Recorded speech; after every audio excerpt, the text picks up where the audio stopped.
Alright, this is a quick video of Saab 900 Classics, unusual brake system. The caliper looks quite a bit different to what you see on a normal sort of front-wheel drive car, because it's got the handbrake. On these earlier models, is actually connected to the front brake as well. The idea is that the handbrake is a lot more powerful on the front brake and sort of can give up to about 50% braking force, whereas the back it's sort of less than 20. So it actually can act as really like a auxiliary brake. That was the idea. I think on the later models from about 85 they did, however, go back to more traditional with rear brakes and a more standard looking caliper. Because this is weird, it's a single caliper but with pistons going that way and that way, and this unit here slides back in from the back caliper, so it's sort of acting as if it was a twin caliper unit, although there's only one unit on here. There are actually, it's got twin calipers on the back though.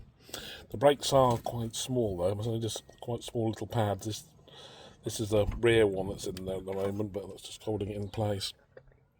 I think on the really early 900s and I think the 99s, you have to, for some reason, undo the centre bolt to remove the disc. But unfortunately, on this sort of 83 onwards, it's like the first revision of the Saab 900.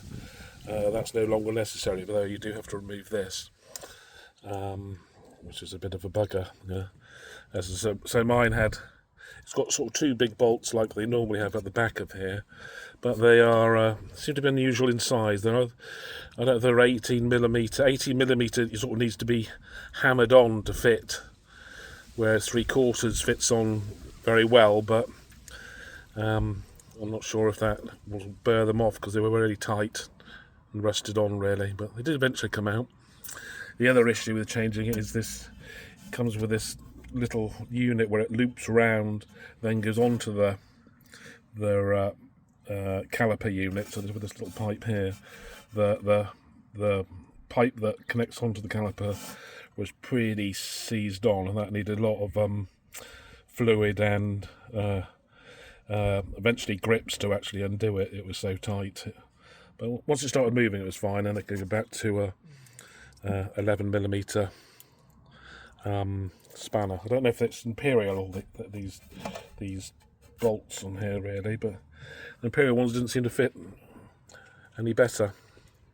On this model, they have replaced the upper and lower ball joints, which is quite good, and the shock absorber, which is, as I say, is easy to replace because it's not inside the spring as it is on most normal cars, so that makes things a lot easier.